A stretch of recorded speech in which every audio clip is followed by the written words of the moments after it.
Right, we're recording, and I'm going to press my external recorder, and we're ready to go, Thomas. All right, wonderful. Well, welcome, my friends, to our Mail Right Real Estate Agent podcast show. This is episode 84, and I would like to welcome our special guest, Hendon, to the show. Aaron, we're going to take a moment to let you introduce yourself before Jonathan and I introduce ourselves. So take it away, Aaron.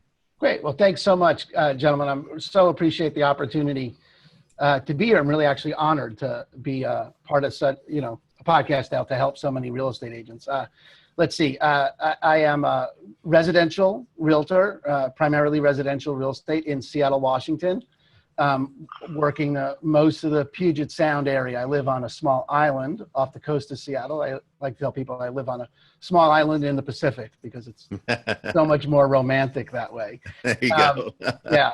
And, just work with, I really have a deep background in education, in entrepreneurship. I own my own bakery for startup, for 10 years. Wow. I have been in transformational education for about 20 years and was a real estate investor for 10 years. And then I got my license and in 2013. And I have been part of a team here over at the Keller Williams Greater Seattle office for that time, and just really love helping people with such a life-changing kind of event. A home purchase or home sale is such a watershed moment for people, and I love the honor of being a part of that with people. Awesome. Well, I can't wait to dive into my questions with you. And but first, I want to turn it over to Jonathan. Let's find out who Jonathan is over here. Yes, but before, I want to say something quickly about our sponsor. Wonderful. Modern Mogul Marketing. They're a Facebook training company. They specialize in training real estate agents on how to utilize the power of Facebook to get you quality leads. And Grant Wise, the CEO, will be joining us in March again. He'll be returning, speaking more about some of the changes that he's seen in Facebook. But if you want to really learn how to use Facebook effectively, go to their website and learn more about it. And that will be in the show notes, Thomas. And about me, I am the founder of MailRight, which is a company that provides marketing services, especially around Facebook, to the real estate industry. All right. Well, and I am Thomas J. Nelson. I am a San Diego residential realtor and investor, and I've been in the business since 1999 and started my investing career back in the 80s. And now you can find me on thomasjnelsonrealtor.com or any social media like Facebook, LinkedIn, and Twitter. And yeah, but Thomas, the big question from all our viewers, how's the kitchen going? Well, yeah, as you may recall, last episode I had to do our podcast from my home office, and I'm happy to report the kitchen's done, and there will be no more saws and hammering going on in the background of our podcast. You mean that none of your construction people are going to be joining the broadcast live? No. They were happy to get on down the road, I think, too. I think our listeners, I had some emails asking, if you could recommend them, actually. Well, that I can. Everyone I worked with was vetted out from my list, and that's one of the advantages of working with realtors like Aaron and myself is we work with so many trades and professionals that we become people's personal Google in a way, because why go to the internet when you can go to your realtor who's working with these tradesmen and professionals week after week, year after year. Yes. All right. Enough of that commercial. Aaron, hello. Hi, how are you, Thomas? Well, thank you. I appreciate you being on here. I always enjoy speaking with other agents because everyone does things differently, which is probably one of my main points is when selecting a realtor. We are all different. We're not a commodity. We don't all get hired to do the exact same thing because we all come with different skill sets and backgrounds. Yep. Before the show, we were talking, and what you were mentioning to me quite candidly, and I appreciated it, that you sometimes feel a little intimidated talking to other agents because you've been in the business, you say only 4 years, but I look at it differently. I see you as you've been investing for 10 years, which is a huge education in real estate. To bring to residential real estate, I think is an advantage. So I see you as someone with at least 14 years of experience, adding the 4 years you've been in as a licensed agent. And you've already written a book. We were talking about how there's some agents that have been in the business 20 years, but a lot of agents repeat their first year 20 times to get that 20 years. You've done something that I've been on a lot lately. You took action. So before we get into, I want to ask you a few questions about you, but I want to talk about your book. Can you tell us the title and a little about how the book came to fruition? Sure. The title is Don't Get Fooled Again, an insider's guide to the 7 questions you must ask to avoid hiring the wrong real estate agent again. And the book came to fruition, a couple of different aspects of it. One is being new to the business. It was really surprising to me that I could call someone on the phone, expired listing or a for sale by owner or circle prospecting, and I do all 3 of those kinds of phonings every day. And I could talk to them and then schedule an appointment, meet them, and then they would let me sell the most expensive thing they've ever owned. Right. It was shocking. And no one would ever ask me the kinds of questions that I think would be critical for a human being to ask, just the kind of questions that you would ask if you were hiring a housekeeper, like, just interview me. Like, actually, where's my resume? What's my track record? None of that was important. Literally, none of that ever came up. And the NAR has statistics to back that up, that most people hire the first agent that they talk to. And by far, most people, like 70 to 80% most people. And it was shocking to me. And I think everyone's been on the other side, the realtors listening to the show, everyone's been on the other side of a transaction where you're stunned that someone actually hired that person.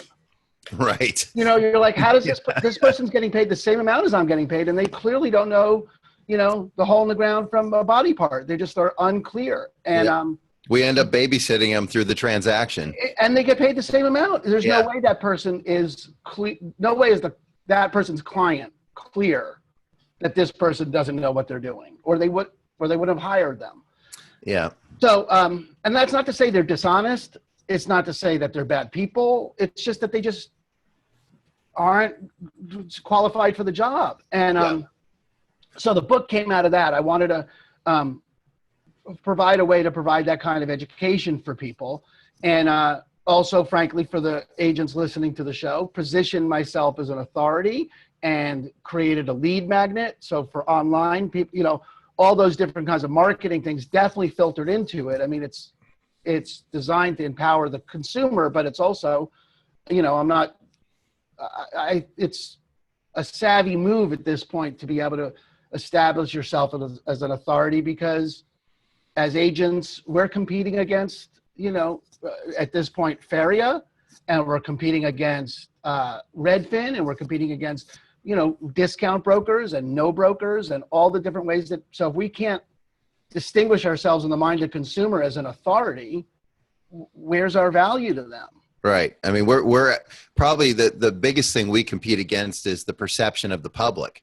Yes. And if we don't bring something unique to them, we do look like a commodity. Absolutely. So the book sounds like a wonderful idea. It's a bold move for someone 4 years in the business. But again, we're talking about taking action. I don't think the amount of years you're in the business precludes you from writing a book that could help people, because it doesn't take that long to see the deficiencies in this industry and try to put a stop to them, or at least slow the bleeding, if you will. You mentioned something earlier that I think is a very savvy thing too, is you have a call to action and a book for a landing page, I would assume. Yeah. So tell me about, how do you market the book? Well, I drive people from Facebook. I run Facebook advertising to, I get my expired lists from Mojo, which includes email addresses for the expireds and the FSBOs. And I upload those into Facebook, and I promote the book through Facebook ads on their page. And I also target homeowners who are likely to move in my geographical region, which is also the great thing about Facebook, is how precisely you can target people, the demographic data that they have, the behavioral and demographic data they have. So I target those people, and I target them with just informational videos. Really just, I do at least 2 videos a month with a company called Viral Marketing that handles all the video production and the email out. But I do at least 2 educational videos a month, just value, content, how to pick the right lender was the last one I did. What are my buyers' closing costs? What are my sellers' closing costs? How to pick a real estate agent? What's the market like in 2016? What was education, right? Give. Big on the Go Giver book, like that. Just what can I provide? What can I provide? What can I provide? And so they see those videos. There's no ask on those. There's no link to click. Easy for me to say. No link to click. There's just value. And then if they watch the video, I pixel them, and then I know that they've watched the video. Then they get an ask from me. Then they get, hey, you want to learn how to pick a real estate agent? You can get this book. And that's what I've been doing now, and various degrees of success. And, I have a team here, and we have people that are working on that. But that's really how I target them.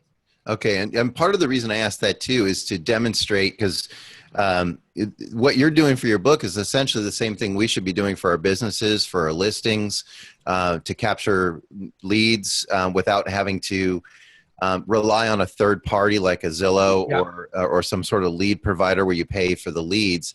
This, you can generate your own leads. You become your own lead source, and and rather than invest in this unknown list of stepped on leads of potential clients, you're actually investing in yourself on these what Jonathan calls evergreen videos that give something back to people. They get to see who you are, learn a little about your personality and your knowledge base, because you're giving them these free videos. I think that's fantastic. Yeah. I also think that you're doing a lot more than the average agent. Marketing is a huge part of our business, wouldn't you say? Well, I mean, that's what I really love about real estate, frankly, is not only is it, an honor to be a part of another human's life in such a meaningful transaction and in such a meaningful way, but it's so entrepreneurial. I mean, I haven't had, this kind of an experience of running my business since I started my bakery. This is my business. I can do what I want with it. Every hour I put in is going to give me a return. I'm not working for someone else. And what you started the show with, Thomas, was brilliant, is everyone does it differently. And you know what? That's great. Right. I was listening to one of your episodes this morning, and it was Ben. Ben Andrews? Yeah, from Portland, 98% referral. And he's, he works his 150-person database, and he nails that puppy. And that's his expression. And we had 62% of our business from referrals last year. And we, do events and we do that stuff. And I call Fizz, but whatever you want, however you want to do it, you can, as long as you, like you said, you take action and you don't just sit there and think, there's, the common pitfalls in any human being's life is that, paralysis by overanalysis, like too many options, you know what? It doesn't matter what you do. You want to be the expired maven?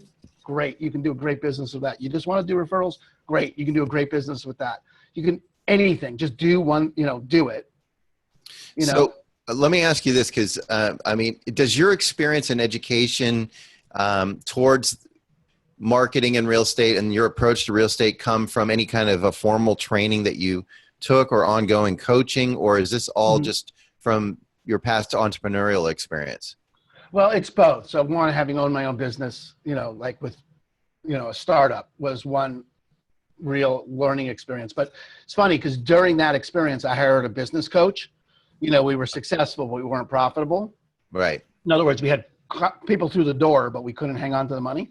And there's 2 things that really made a difference. One happened then, which was I got a business coach, and he recommended that I do a educational program called the Landmark Forum. And that blew my mind. That was 1994, and I have never gotten over what I got out of the Landmark Forum. It was the most amazing weekend, just so it was so far beyond what I expected. And I'm from New York, If you can't tell by the way I speak and the way I speed. Yeah, you know? I heard a little East Coast in there. Yeah, and I'm a very high D. If you're familiar with the disc profiles, I'm a very Yep. dominating. Yep. You know, and so I am very skeptical. I'm very cynical, and I am very don't waste my time. You know, and but that weekend blew my mind and really has given me a lot of insight into opportunity to act in ways that I never thought I could. And then just recently over the summer, I read a book that also was really radical in terms of my keeping the money that I earn. And that's a book by a guy named Mike Michalowicz called Profit First. Oh. And can't recommend that book enough. Okay. For entrepreneurs looking to get some insight into how to keep the money that they make. It's a phenomenal book. So those two things, have really helped. All right. I appreciate the recommendation too.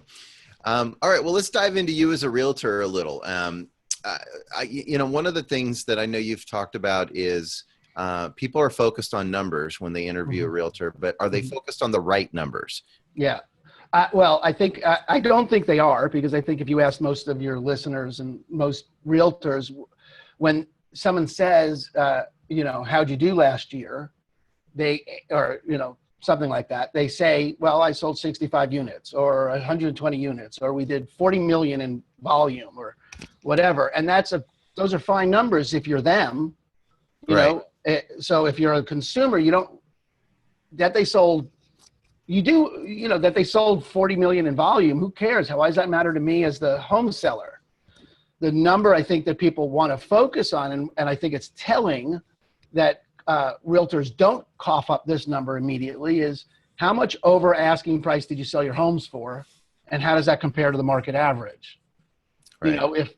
If I'm selling a home, I want to get it sold for the most money, don't I? Right.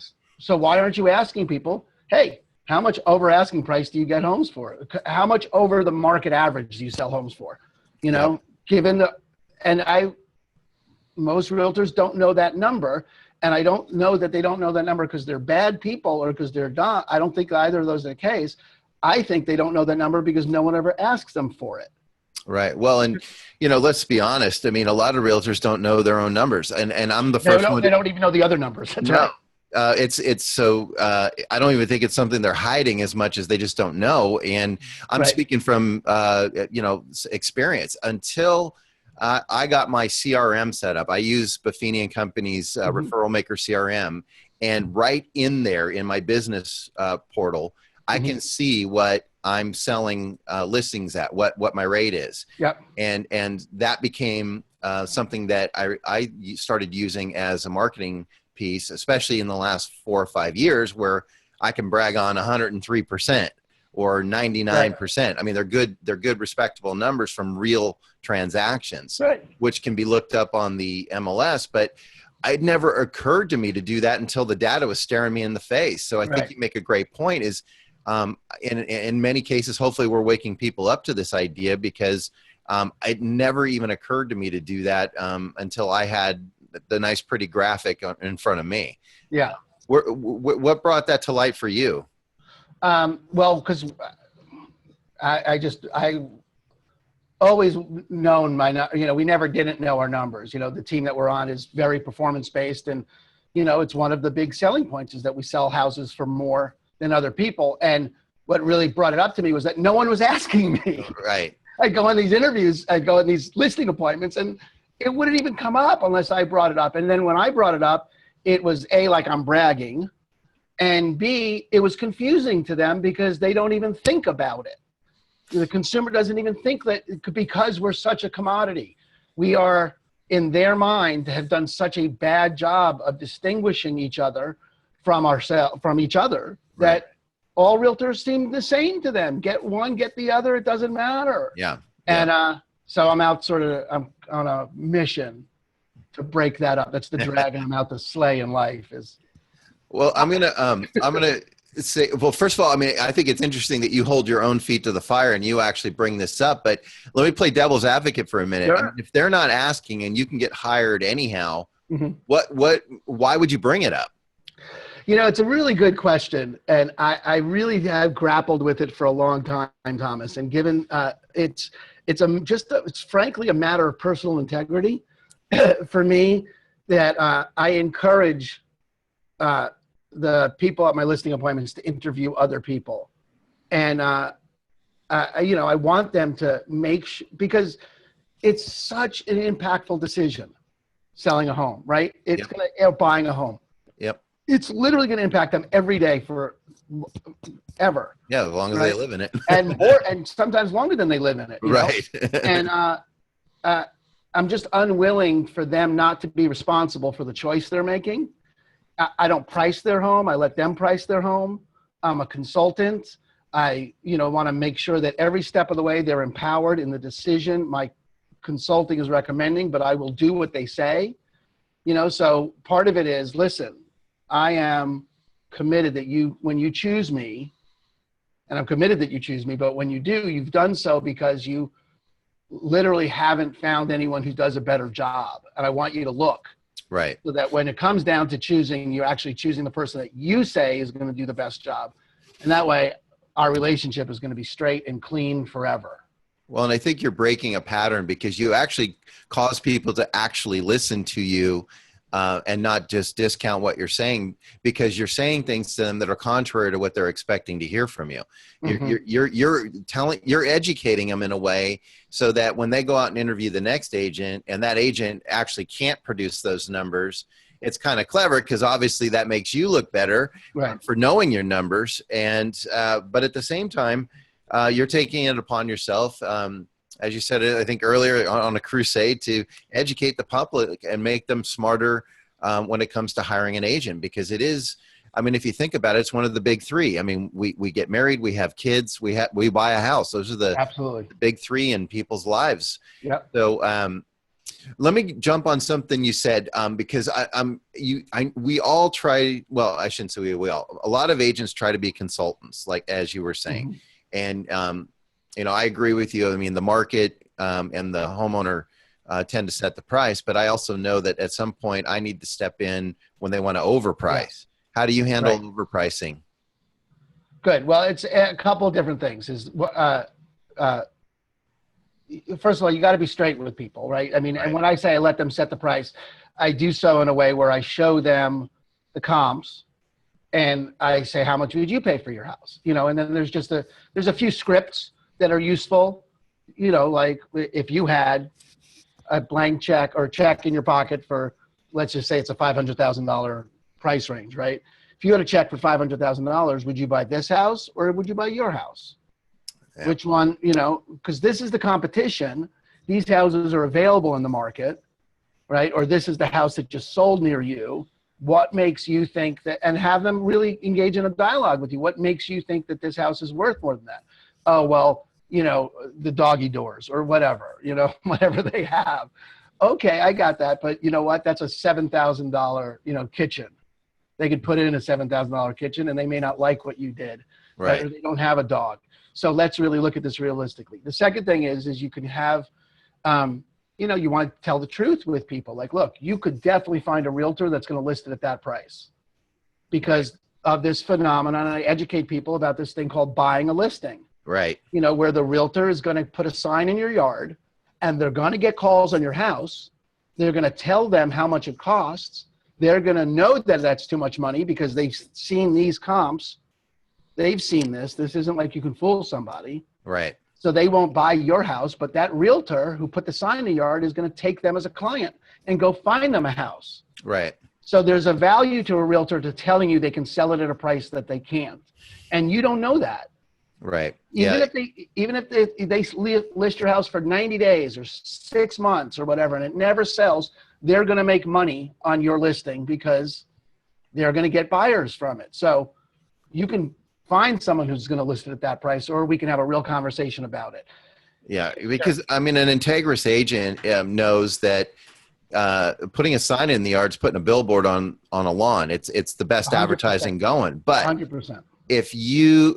Who are you advertising to? You're trying to get more listings from the surrounding neighbors. If they see that you've overpriced the listing, mm-hmm. or that you're neglectful of that listing in some way, shape, or form, how is that really helping you get more listings? You know, so I mean, maybe you'll get more buyers if you're good at, as you were saying, converting people to call on it. But I think you're kind of robbing Peter to pay Paul, in the sense that you might be getting buyers, but you're not doing anything to increase your listing opportunity, because you're essentially using the seller as bait. Yeah, you're 100%. I'm not saying it's a great strategy for someone to overprice a listing. Right. And I will walk away from someone who's unrealistic about their pricing. I still let them price it, but if they're committed to doing it at a price that I can't perform at, they're never going to be a referral partner for me. Right. They're never going to be any more business for me. So I'm going to do this for a check that I can't even get. Right. Right. And so you're absolutely right. I think it's a no, but my point is, I will tell them that they could find someone who's going to overprice it. Right. It's just not going to be me. Right. And which is in essence letting them price the property. Because if they really do want to let it, if they were committed to that price, great, go find someone who can do that. Or if you're not, then we'll do it. But either way, they're setting the price. Yeah. Oh, I think that was fantastic. I think we're going to go for our break, folks, and then when we come back, hopefully Thomas let me ask Aaron a question. He's mine, all mine. He's all mine. We'll be back in a second, folks. We're coming back, folks. We're having a fantastic conversation here. And we continue the discussion. I just want to respond to the fantastic back and forth conversation you've been having with my co-host. I think it's been fantastic. Just a comment about the conversation is that I think when people have positions which are obviously, they've got their opinion, and you try and argue with somebody about that honest opinion with just another opinion, probably not going to get anywhere. But if you have facts, if you show them these are the prices that the properties sell for, these are the things we could do with your property that would get you up to this level, or these are the additional marketing steps that I propose to do at these times, and normally they get these effects. That's logic, isn't it? So do you, in your book and on your reflections, have you learned that to get a lot of facts ready? Yeah, you definitely. So there's a couple of things. I think it's really, Jonathan, thanks for bringing it up. I think it's a really smart way to look at it, because if you're unprepared, and I would consider you unprepared or me unprepared, if I didn't have done a deep dive on the property, the history, the neighborhood, trends, what houses normally, all the kind of, takes 45 minutes or an hour really to do it, kind of deep dive on it. And to have all that information prepared when you're pricing that house. And we generally get a ballpark. Good. Oh, I think his screen froze. Hopefully he's going to come back. So let's go on, because normally, folks, our guest has paused a little bit. But so, Thomas, what's your response to what I've just said, and any thoughts about what we've been discussing so far?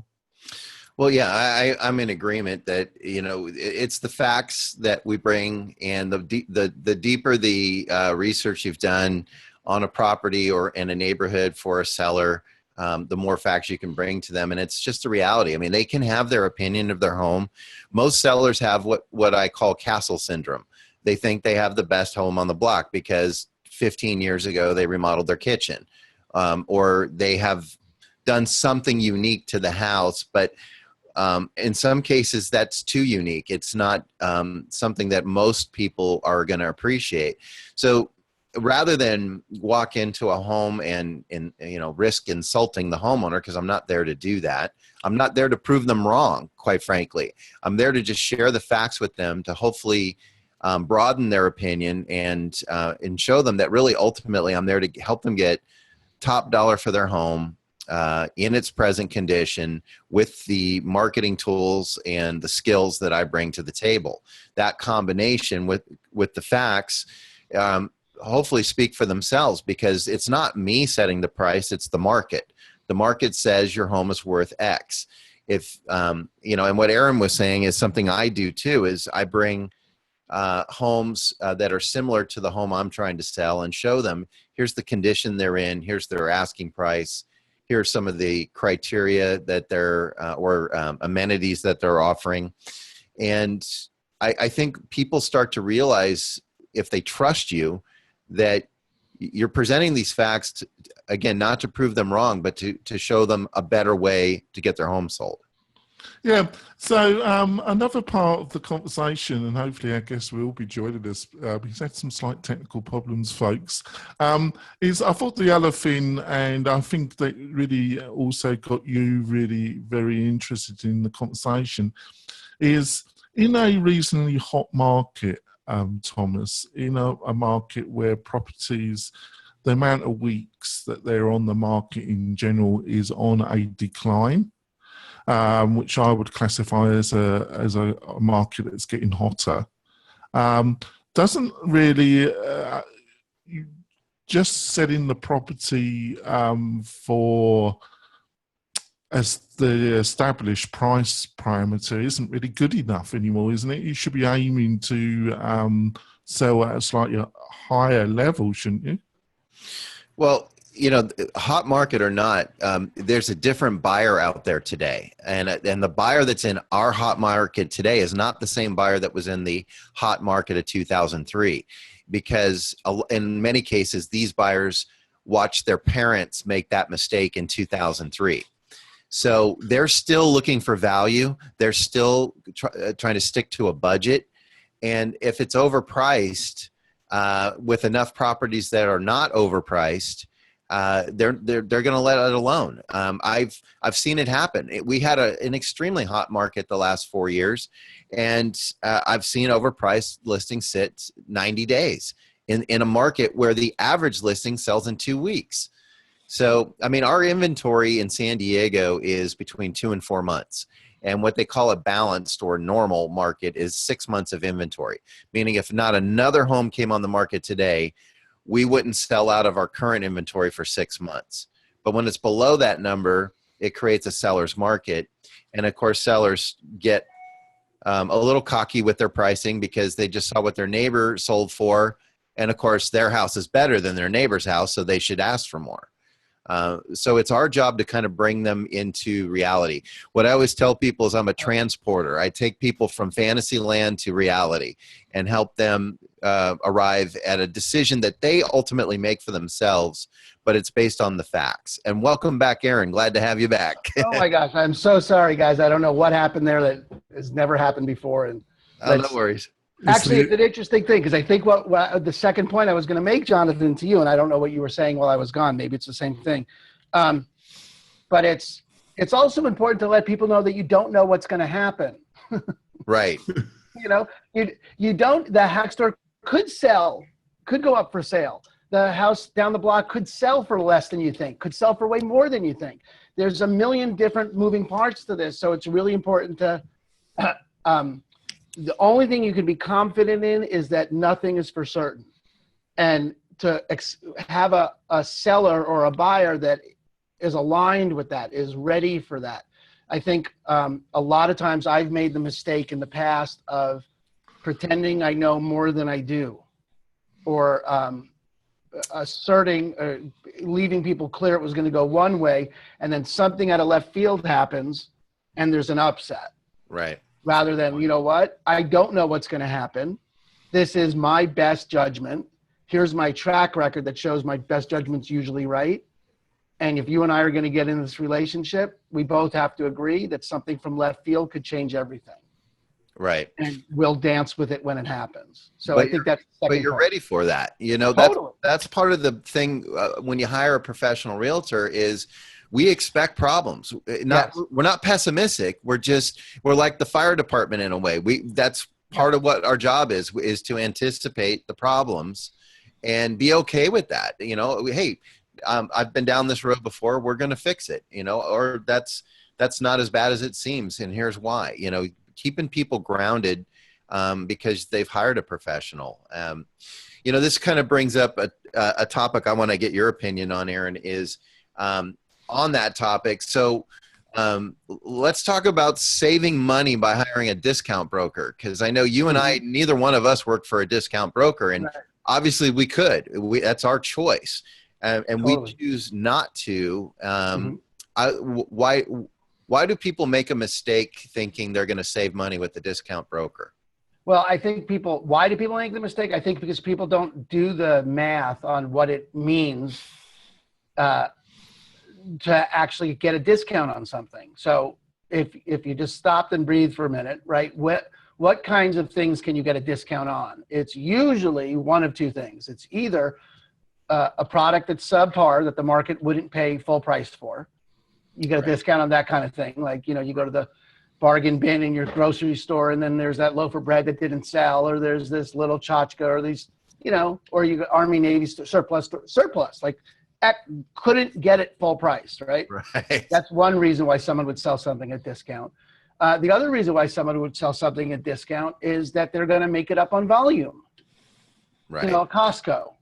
Good. I buy a lot of stuff at Costco. I buy those huge rolls of toilet paper at Costco and they're great quality, no problem with them. I know they're getting a slimmer profit margin on each one because they're selling them in bulk and they're going to make it up in quantity. Amazon. I am a big Amazon purchaser, right? They sell in mass quantities, right? And to a certain extent, it's also, you could get a discount on something if they're doing it as a loss leader. Like, to get you in and they're going to make it up on the other end. Right. But that's it. No one's offering a discount because they're altruistic. No one's offering a discount because they're just really good people. And frankly, no one offers a discount in real estate, no one offers a discount if they could get full price. Right. If that agent could get 3% or whatever the standard is, or whatever it is that, is being charged, if they could get that, they would.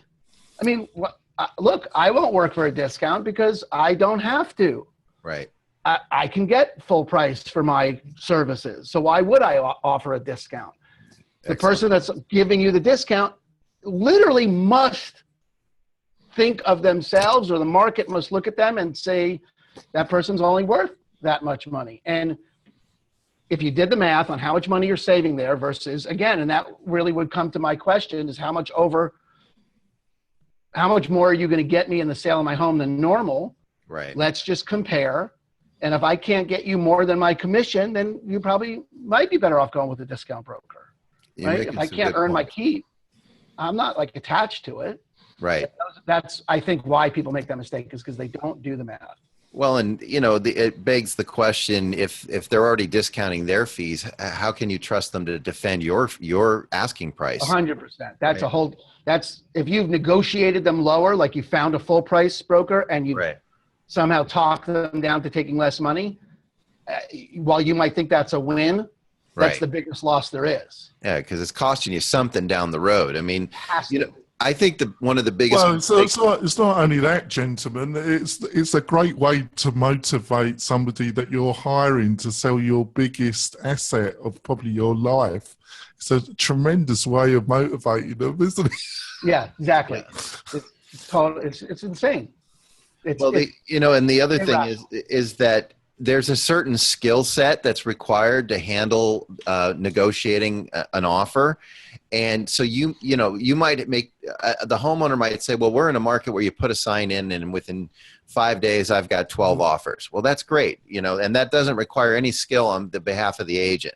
Where the skill kicks in and the experience is negotiating the deal and knowing which deal to pick, because there's some landmines in those offers. There's some investors in there that have no intention of honoring the face value of that offer. And if you don't know how to counter that offer properly and vet those people out, you're going to end up wasting a lot of time for your seller, because they're going to take the eye candy offer, the biggest offer, but that's full of loopholes. Now you're 2 weeks down the road, the deal falls apart, And now your listing is 4 weeks on the market and looks like something's wrong with it because it shouldn't be on the market that long. 100%. I mean, it's why, again, statistically, you know, and I'm big on statistics and numbers, and, you know, their numbers exist because they're backed up by what actually happened. Right. Is, you know, 80% or more of people that, you know, go for sale by owner wind up using an agent.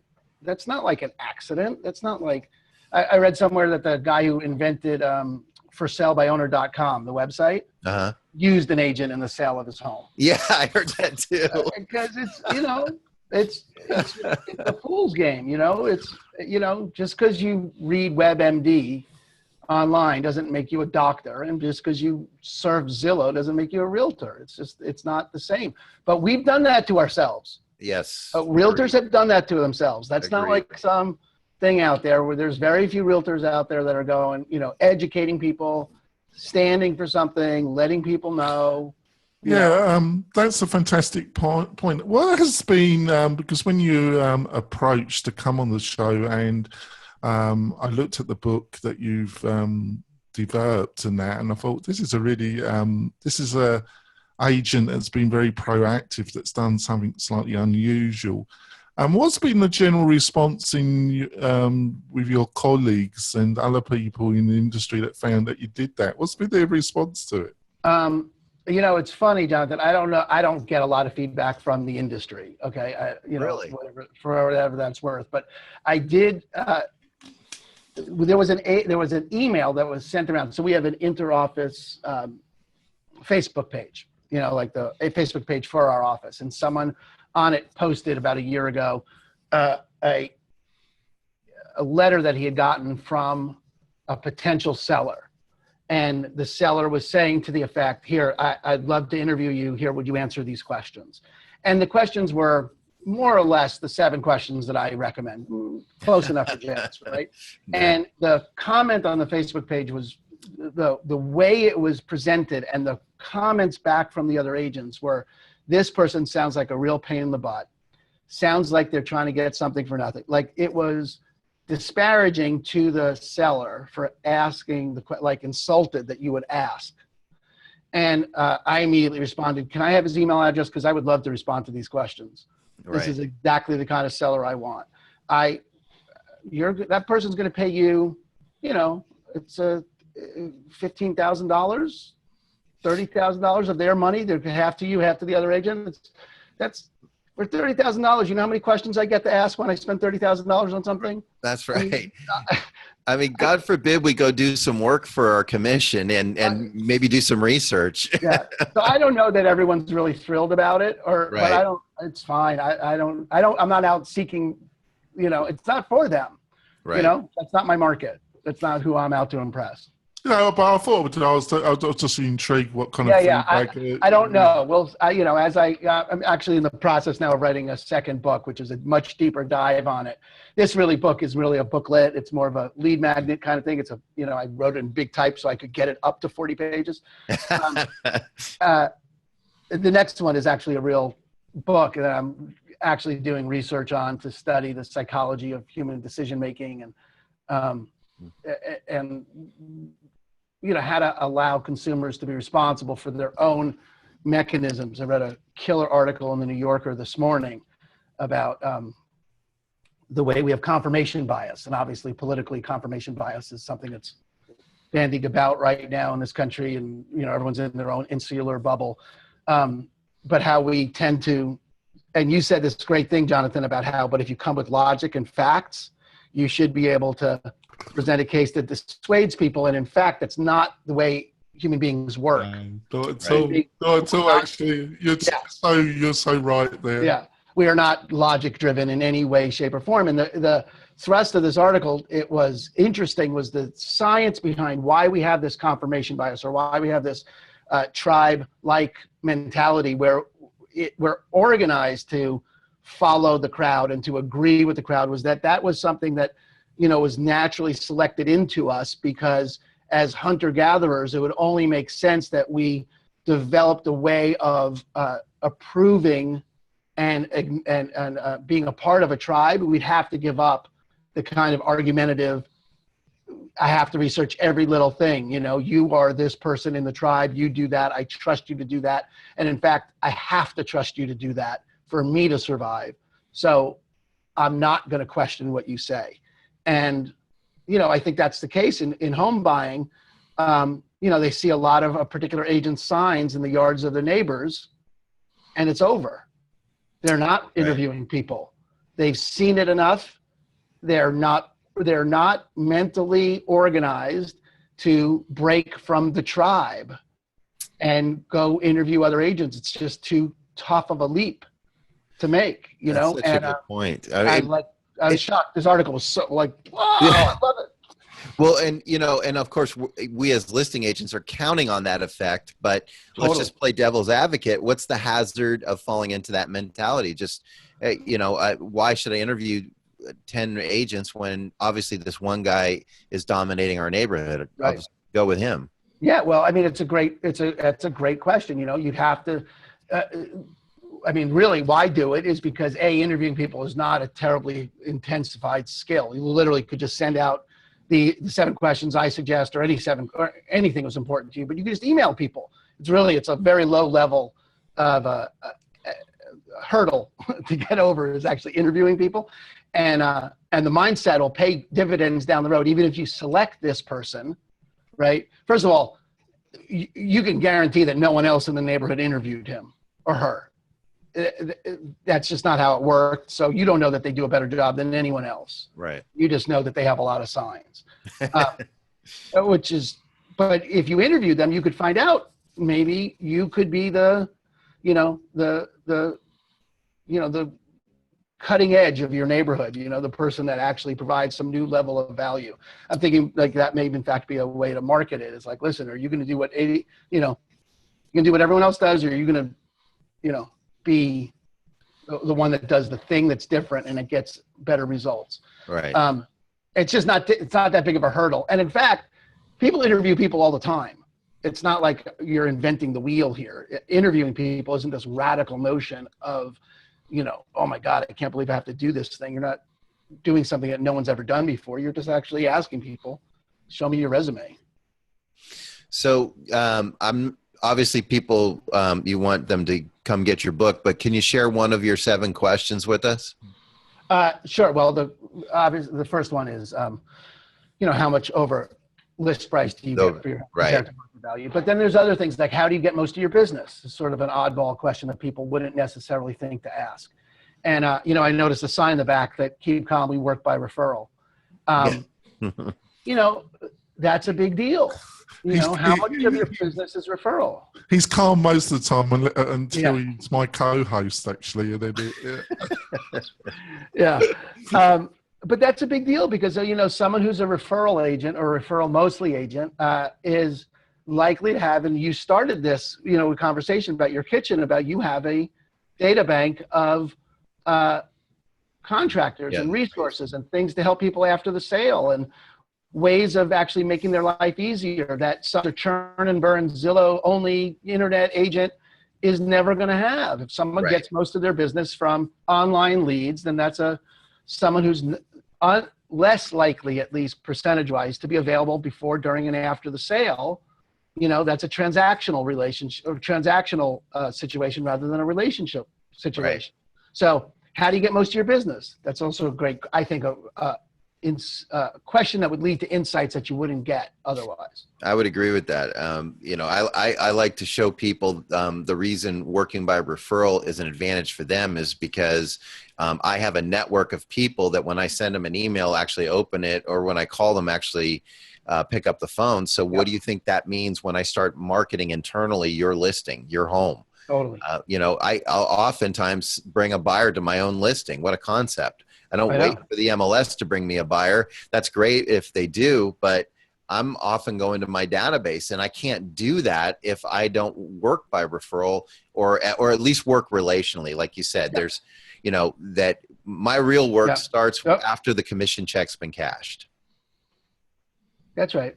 I think it's critical. So anyway, that's another sort of off book. How many transactions did you do? Is a useful question because I think there's a lot of people that do, you know, less than one a month. And, you know, if Right. you're not doing a couple a month, you're part-time. And if you're part-time, I think your client should know that you're part-time, and they should, you know, look, that could mean that you have all the attention in the world for them. And if you're just getting started, that's certainly how I would market myself. If I was a new agent, listen, I haven't done one yet. And that means I have 100% of my time to dedicate to you. Great way to sell it. But at least the client now knows it, and they know that they're getting a part-time agent, you know, as your business trending up or down, those kinds of questions. Okay. Well, I know we're running low on time here. So what's a question that I haven't asked you yet that you would like to address? No. Yeah, I think the question, you know, I mean, I already made my book recommendation, but, you know, one of the questions that I like is, you know, well, I don't know if it's a question, but just the other thing I would just share with agents is that you never stop learning. You know, the most used app on my phone is the podcast app. Yep. And I give myself very little permission to listen. I listen to a little bit of sports radio during, you know, I'll listen to baseball games on the radio because that's like meditating for me. Right. And I'll listen to Seahawks talk radio fall. But other than that, I only listen to either books on tape or podcasts. And it's just, you know, if you stop learning in this business, you are, I don't know what you're doing. I don't know what you're doing. I would just never stop educating. I really appreciate the work you guys do to educate people like this. Because, you know, I love the Michael Gerber interview, you know, you guys did. I can't get enough. I can't get enough good ideas. Well, you know, and you make a great point, and I'm going to jump on that point with just something that you've done by example, and that's take action. I mean, a friend of mine, Joe Nego, always says that education without application is just entertainment. Mm-hmm. If you can go out and learn all you want, but if you don't put it to use, it's useless. I mean, Yeah. You're just a useless hive of information. So Yeah. I appreciate the fact that, you know, you've already come out with a book. You're already working on your second book and your approach to real estate. I think it's refreshing, and I've enjoyed our interview today and getting to know you through this. Jonathan, I'm sorry. Go ahead, Jonathan. I was just going to thank you for your time. Oh, so Aaron, how can people get hold of you? What's the best way to learn more about you? Yeah. Thanks. I think the easiest way is just, you know, on Facebook, it's just Aaron Hendon on Facebook in Seattle, or you can email me at Aaron, AARON, at ChristineandCompanyHomes.com. We were looking for a longer email address, but we couldn't get one. ChristineandCompanyHomes.com. And, or Facebook, on LinkedIn, you know, any of the social medias, Christine & Co. on Twitter. Or they can go to get a copy of my book. If they wanted to learn those questions and get a copy, they can go to don'tgetfooledagainbook.com, and they'd wind up on my mailing list, in which they would actually, if they did that, they'd automatically get a copy of the second book when it comes out later this year, because I'm going to be fishing for reviews on that. So I'm going to give everyone who's already on the mailing list a copy. So don'tgetfooledagainbook.com. Oh, that's great. And how should people get hold of you, Thomas? Well, they can do so through my website, thomasjnelsonrealtor.com, or I'm on Facebook the most, and I'm also on LinkedIn. And of course, I'm here in sunny San Diego. We finally got our sun back, and I'm never too busy for your referrals in San Diego, California. Jonathan, how about you? How can people reach you? I'll go to the website, mel-wright.com, and learn more about Mel Wright. And then you can email me at jonathan@mel-wright.com. And you can go to the Facebook page where you find a recording of the show and the before and slightly after as well. And we're also on iTunes. And we love it, folks, if you could give us a review and give us some feedback. Go to YouTube, iTunes, give us a 5-star rating and leave a little review, negative or positive. It's just great to get feedback. And if there are people or subjects that you want us to explore and discuss on the podcast, please contact us, and we'll try and get that person on the show. Absolutely. Aaron Hendon, thank you so much for joining us today. We really appreciated your time and your tips and tricks. Well, Thomas, Jonathan, thank you so much for your time, and thanks for doing what you do. Oh, thanks. Gentlemen. We'll see you folks next week for another episode of the Mail Right Real Estate Agent Show. See you later, folks.